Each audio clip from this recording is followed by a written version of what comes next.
Assalamualaikum warahmatullahi wabarakatuh. Hari ini kita ketemu pada mata kuliah Oceanografi Fisika. Jadi materi Oceanografi Fisika ini saya teruskan dari tengah semester hingga ke akhir semester. Di awal semester hingga ke tengah semester, Anda sudah diterangkan mengenai pengantar ya. Artinya dikenalkan tentang hal-hal yang berkaitan dengan oceanografi.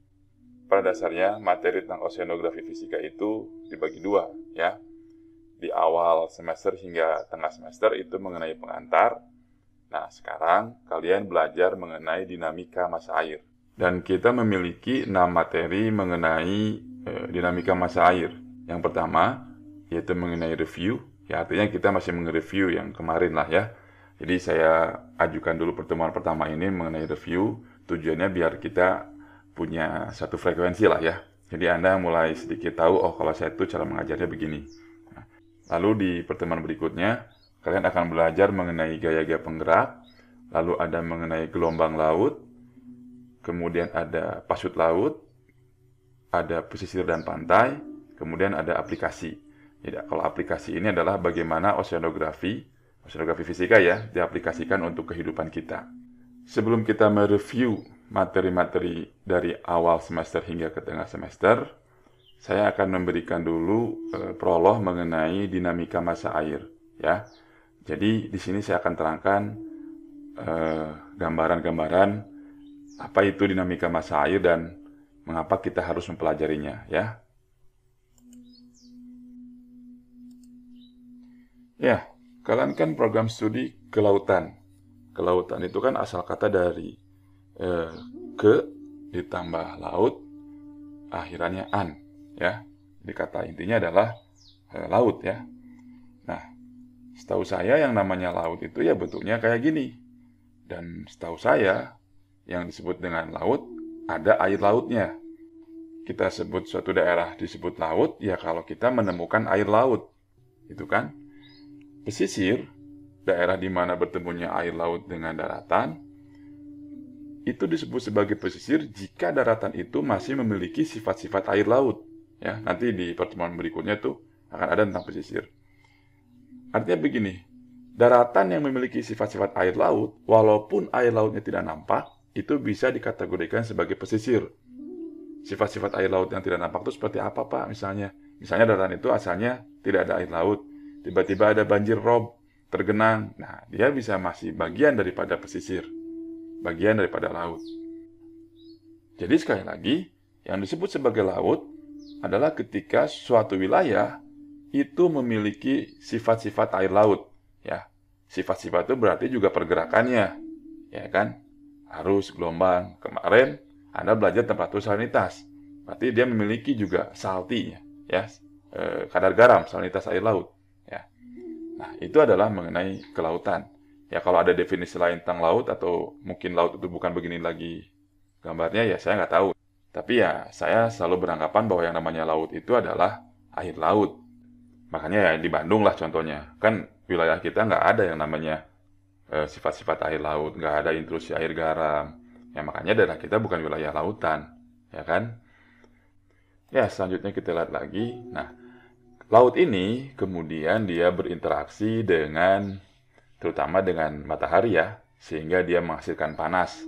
Nah, perbedaan panas, kemudian adanya angin, lalu ada gaya-gaya rotasi dan revolusi bumi. Ya, salah satu contohnya adalah Anda kan sudah belajar tuh tentang gaya Coriolis, ya kan?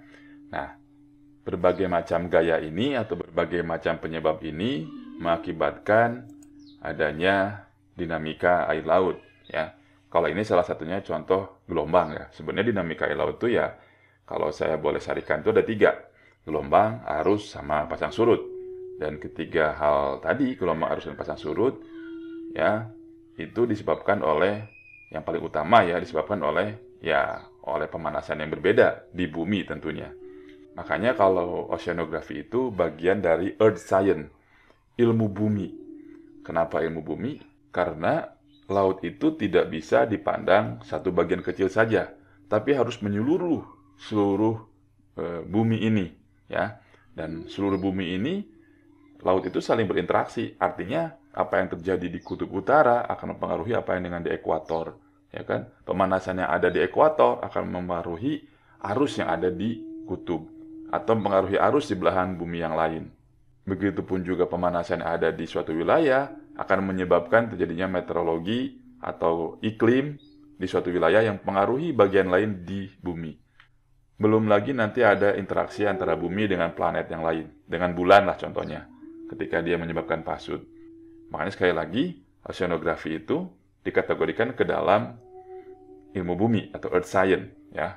Kalau saya pribadi sih tidak pernah membedakan mananya ilmu kelautan yang namanya oceanografi. Buat saya kalau sama-sama mengkaji tentang air laut ya sama aja, gitu ya. Jadi kalau ada yang nanya, Pak, apa bedanya prodi kelautan sama prodi oceanografi? Ya kalau saya mah sama aja. Karena dua-duanya juga mengkaji tentang air laut, gitu kan. Karena kalau dia mengkaji tentang ikan, ya namanya perikanan. Ya kan? Kalau dia mengkaji tentang kapal, ya namanya perkapalan.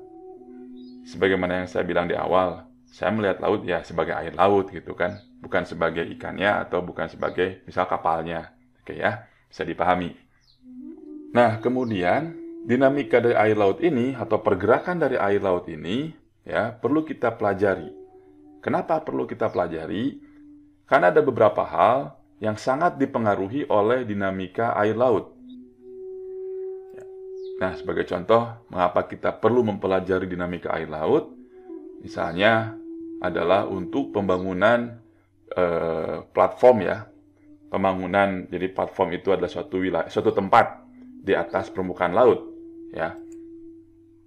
Saat seseorang ingin membangun suatu platform atau suatu bangunan di atas permukaan laut, tentu dia harus tahu bagaimana gelombangnya, ya kan? Jangan-jangan nanti kalau dibangun dia hancur tuh sama gelombang. Jadi dia harus bisa mengukur tinggi gelombang. Kemudian juga bagaimana misalnya pasang surutnya. Jangan sampai misalnya platformnya itu lebih rendah daripada pasang, nanti tergenang, ya kan? Atau juga bagaimana arusnya, ya. Ini contohnya kan ini mau masang nih kabel bawah laut seperti kabel internet itu, kabel optik, itu kan antar pulau, ya kan? Nah, itu para teknisi harus tahu berapa arus yang ada di sana di selat tadi, ya supaya nanti kabelnya itu nggak terseret oleh arus. Jadi dia harus memperkirakan kalau arusnya sekian, maka kekuatan atau berat bendanya harus segimana sehingga nanti kalaupun tidak terseret ataupun terseret gitu ya, kita bisa tahu sejauh mana dia terseretnya si kabel ini ya, si kabel yang menjuntai ini. Kan kalau Anda perhatikan nih, kalau kabel ini menjuntai terus terseret arus, ini misalnya di bawah air laut ya, kabel ini menjuntai terseret arus, lama-lama dia putus kan, ya nggak terseret terus. Nah, ya para teknisi ini harus tahu kalau misalnya dia arusnya itu paling besar berapa sih. Nah, kalau paling besar sekian, kira-kira putus nggak nih kabel ini? Atau terseretnya sejauh mana, ya? Nah, itu logika sederhana saja, ya. Lalu kemudian, ya, dinamika air laut itu juga bisa mempengaruhi misalnya untuk, nah, ini untuk namanya untuk lingkungan, ya. Jadi terutama gelombang, ya kan menyebabkan adanya abrasi. Anda kan sudah belajar sedimentologi ya? Ya, saya yakin Anda sudah diajarkan tuh mengapa atau sedimen ini bagaimana dia bergerak, ya kan? Berapa kecepatan sedimennya, terus gelombang seperti apa yang bisa menggerakkan sedimen, ya? Karena sedimen itu akan bermasalah ketika dia bergerak, ya enggak? Ya, contohlah longsor, kalau tanahnya nggak bergerak maka nggak jadi masalah. Tapi ketika si tanahnya bergerak jadi longsor kan jadi trouble. Ya sama kalau di laut juga. Kalau sedimennya biasa saja ya nggak ada masalah. Tapi ketika si sedimennya bergerak, terkikis, terbawa oleh gelombang dan lain sebagainya, ya dia akan jadi masalah, hilang seperti ini, ya. Lalu kita lihat lagi, nah, bagaimana manfaat dari kita mempelajari dinamika air laut? Ya, salah satunya untuk biologi juga, ya. Kalau tadi untuk lingkungan, nah, ya ini masih lingkungan, tapi untuk lebih spesifik untuk biologi. Ya, contohnya ya penyu, misalnya. Anda tahu kan kalau penyu itu bertelur di darat, maksudnya itu di pantai yang tidak terendam air gitu, yang memang kering, ya. Nah, kalau Anda tahu di pantai itu misalnya bagian-bagian mana saja yang kering, artinya tidak terendam air, ya, berarti Anda sudah bisa memperkirakan dong di mana penyu itu akan bertelur, ya kan? Kalau Anda belajar pasang surut, Anda bisa tahu nih di wilayah ini kalau pasang tertingginya atau rendaman air tertinggi misal ya di pohon kelapa ini, ya kan? Berarti Anda sudah bisa prediksi dari pohon kelapa ke sini itu adalah wilayah yang wilayah yang dicurigai ya, bukan curigai, diidentifikasi sebagai tempat bertelurnya penyu. Walaupun ada faktor-faktor lain lah ya, tapi secara simpelnya ya tadi, ya kan? Oh, ini daerah yang kering, ya kan? Lalu gimana misalnya kalau daerah penyunya itu mengalami abrasi seperti ini? Ya kan? Ya tentu Anda harus belajar lagi tentang dinamika air laut. Artinya Anda memprediksikan kalau nanti ada gelombang tinggi, ini rusaknya sejauh mana ya? Nah, itu kan gunanya Anda belajar tentang dinamika air laut. Ketika Anda sudah bisa memprediksikan, oh berarti yang tadi asalnya itu di sini, batasannya bisa aja karena ada gelombang tinggi yang mengkikis daerah ini, maka daerah penyu jadi bergeser lagi. Ya, bisa difahami ya. Nah, itu salah satu manfaat kalian belajar dinamika air laut untuk biologi. Ya, begitu pun juga ada beberapa ikan yang dia bergerak mengikuti plankton kan, berburu plankton. Ya, plankton itu kan bergerak karena apa? Karena arus. Ya kan? Kalau Anda bisa memprediksikan arusnya, Anda bisa memperkirakan pergerakan daripada ikannya enggak? Tentu bisa. Ya kan? Ya ini ya, misalnya tadi saya udah singgung sedikit mengenai perikanan, ya. Ya, selain oleh karena arus, ya artinya nelayan-nelayan ini bekerja atau mencari ikan dengan mengejar arus, begitu ya. Maksudnya mengejar arusnya mengejar wilayah-wilayah yang subur gitu, yang mana wilayah subur itu ditentukan oleh keadaan oceanografi, upwelling lah contohnya ya. Anda kan sudah belajar tentang upwelling, ya kan? Lalu kemudian juga kalau kita bicara tentang perikanan dari segi sisi dinamika air laut, ya kan, ini akan berkaitan dengan safety, ya kan, berkaitan dengan keamanan. Ya, yang nelayan kalau gelombangnya tinggi tidak melaut, tidak berlayar, ya kan. Nah, disitulah peran kita bagaimana bisa memprediksi. Oh, kalau ini musim ini gelombangnya sekian Pak, nanti berbahaya, Anda jangan melaut. Kalaupun sekarang misalnya lautnya tenang, nah siapa tahu di tengah lautnya nanti gelombangnya besar dan itu berbahaya, ya. Selain itu juga nanti kalau Anda belajar pasang surut, kan harus tahu ini kapan dia datang ke pantai, kapan dia menjauhi pantai, ya. Jangan ini kalau kapalnya ini kecil sih. Nah kalau kapal besar Anda bayangkan, ya seperti contoh di mana ya di Raja Ampat itu yang kapal pesiar itu dia masuk aja itu dia nggak ngeliat pasang surutnya. Tiba-tiba dia jadi pas masuk itu pasang, ya kan? Nah pas keluar dia surut, kan si terumbu karangnya malah kelindes tuh sama sama kapalnya, karena dia atau si nahkodanya tidak memperkirakan kapan air itu surut, ya. Nah itulah fungsinya kita pelajari dinamika air laut.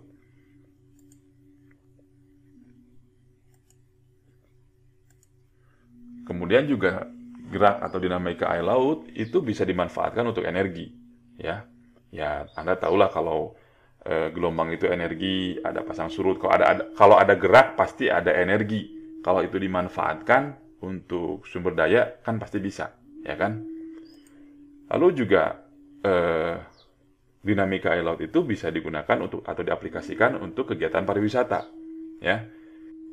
Contohnya misalnya kita bisa memprediksikan nih tinggi gelombang suatu tempat itu bisa tidak untuk wisata surfing. Selain untuk wisata surfing misalnya, mengenai dinamika air laut. Ini kalau saya bilang dinamika air laut berarti gelombang, arus, pasang surut ya. 3 itu aja dulu. Nah, selain untuk mengkaji wilayah-wilayah surfing atau wilayah-wilayah kegiatan wisata dengan menggunakan parameter dinamika air laut, kita juga bisa memperkirakan wilayah-wilayah yang aman untuk wisata, ya kan? Anda harus tahu bahwa yang namanya wisata bahari itu adalah salah satu wisata yang berbahaya, ya. Nah, kalau kita tahu karakter daripada air laut, nih kalau di sini tuh ada rip current, di sini ini ada gelombang yang tinggi, ya. Ya kan semua juga dari faktor oceanografi, dari dinamika air laut. Berarti kita bisa ngasih tanda ke wilayah-wilayah yang sekiranya berbahaya, ya. Ya kalau di kita kadang seenaknya aja. Nah, kalau di negara maju, wilayah-wilayah yang berbahaya itu dikasih tanda dan tidak boleh ada aktivitas berwisata, ya. Nah, lalu kemudian selanjutnya adalah mengenai sampah. Nah, yang namanya sampah-sampah ini sekarang kan lagi tren nih, marine debris. Kan sampah-sampah ini bergeraknya oleh dinamika air laut, ya kan? Dia tidak bergerak sendiri seperti biota, ya dia hanya mengambang, melayang-layang oleh karena adanya dinamika air laut, ya. Itu tadi adalah beberapa manfaat kita mempelajari mengenai dinamika air laut, ya. Ya untuk bangunan, untuk lingkungan, ya untuk perikanan, untuk energi, wisata, untuk apa ya, untuk lingkungan juga sih ini di sini di sampah ini. Nah, makanya di sini Anda lihat bahwa bagaimana dinamika air laut itu sangat berperan, ya, atau banyak perannya terhadap kegiatan manusia, terutama kegiatan manusia di pesisir. Nanti ada segmen tersendiri ya mengenai pesisir dan pantai itu. Nah, itulah pentingnya kita mempelajari mengenai dinamika air laut, ya, karena dia banyak perannya terhadap hal-hal di lautan dan juga di pesisir, ya. Dan sangat disayangkan kalau Anda tidak tidak memahami dan kurang memahami mengenai dinamika air laut ini, ya. Kenapa sangat disayangkan? Kalau ilmu-ilmu ini nih, ya, ilmu-ilmu di luar dinamika air laut itu juga dipelajari oleh ilmu-ilmu yang lain, oleh program-program studi yang lain. Misalnya tentang penyu. Itu kan juga orang biologi laut juga lebih ahli menurut saya tentang penyu, ya, atau tentang ikan. Mereka juga pelajari tentang ikannya. Apalagi ini, energi listrik. Ya, dipelajari oleh teknik elektro, teknik mesin. Tapi apakah mereka mempelajari tentang sifat dinamika air laut? Saya yakin orang-orang teknik elektro, teknik mesin tidak mempelajari tentang bagaimana memprediksi gelombang laut, bagaimana mengukur tinggi gelombang. Begitupun juga orang-orang biologi. Orang-orang biologi tidak terlalu kuat tentang oceanografinya, ya. Ya, apalagi orang-orang pariwisata. Mereka mempelajari manusianya sendiri. Apalagi kan kita punya program studi D4 pariwisata, ya. Begitupun juga mengenai sampah. Teknik lingkungan itu akan lebih dalam mengenai hal-hal sampahnya. Tapi teknik lingkungan, saya yakin tidak begitu dalam tentang pergerakan air laut, ya. Tapi kalau misalnya Anda punya kekuatan super gitu ya, jadi Anda memahami tentang dinamika air laut dan juga bisa memahami semua hal ini gitu ya, hingga Anda menjadi expert, ya itu bagus sekali, ya. Saran saya sih, mumpung Anda kuliah di ilmu kelautan dan Anda diajari tentang dinamika air laut ya, walaupun Anda diajari dengan ala kadarnya, ya pahami dengan betul tentang dinamika air laut ini, karena dia memiliki peran yang sangat banyak sekali, ya kan? Bisa untuk pembangunan, bisa untuk lingkungan, bisa untuk perikanan, bisa untuk energi dan wisata. Sayang kalau misalnya Anda terbalik gitu, kekuatannya tuh Anda lebih di sini gitu, sedangkan ini diabaikan. Kenapa menjadi sayang? Ya karena prodi-prodi lain juga mempelajari tentang hal ini gitu, ya kan? Nah, Anda nanti akan bersaing dengan prodi lain yang justru lebih dalam.